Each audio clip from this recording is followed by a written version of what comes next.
Good day, goeiedag, fellow South Africans from a coolish Brisbane. But I've got a very interesting video that I've attached here, and it's about that Afrikaner town of Orania.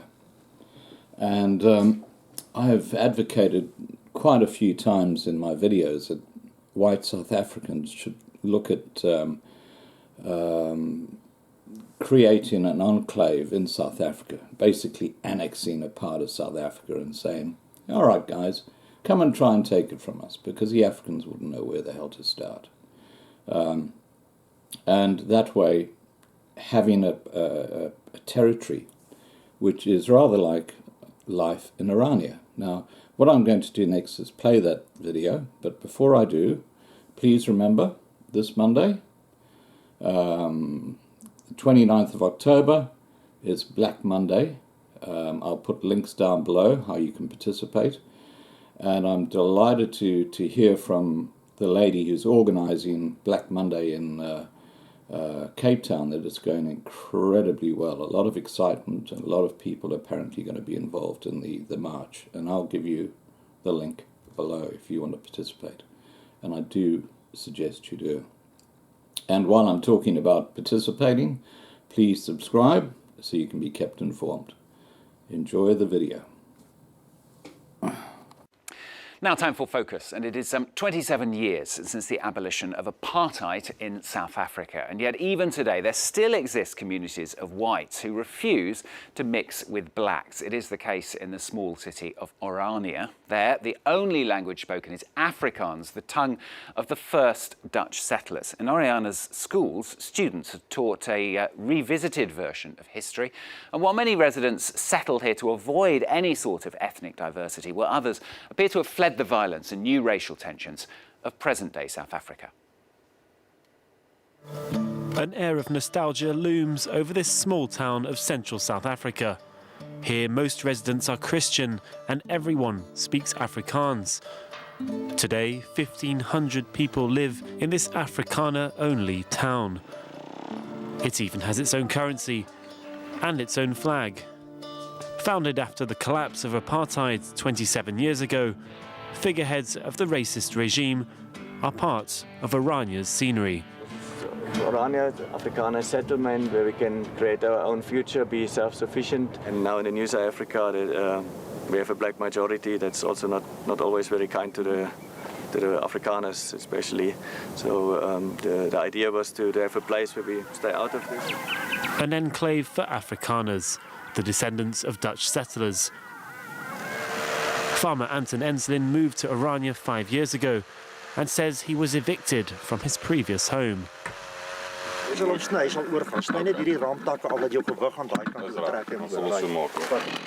When his land was claimed by black South Africans, he accepted compensation from the government.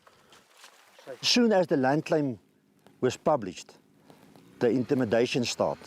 My father gave me the advice and said, Anton, let us sell the farm, because we have to let go some of the land. We can't keep the whole South Africa for us. But now, all of us here is feeling safe, we are happy. Anton might be happy, but he isn't reassured. He's concerned that he could be evicted again. The government plans to accelerate redistribution of land to black South Africans by expropriating white farmers. This time, there will be no compensation. Orania's residents are fearful their heritage could slowly disappear. Jy moet my nou 'n bietjie wys wat jy besig is om te doen en sê as ek jou kan help met iets, wys my watter. In this school, the students have two different syllabuses, the state's official program and Orania's version. It is geography and history in one book from the viewpoint of the new regime, which is also subjective. This is more from our viewpoint, so they can compare the two and they can make their own opinion. The town's syllabus makes no mention of Nelson Mandela, who they say isn't part of their history, a stronghold for Afrikaner culture. A group of workers who stopped by at this supermarket saw the town for the first time. I think it's not a problem they are living alone. but we also feel like we have to live with them because we are all human beings. No, it's actually sad for me to see a place like this. It's very small and live alone.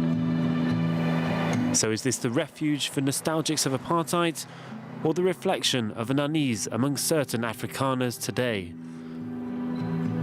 This couple is considering moving here, and the town is providing them with a house for a week before they take a final decision.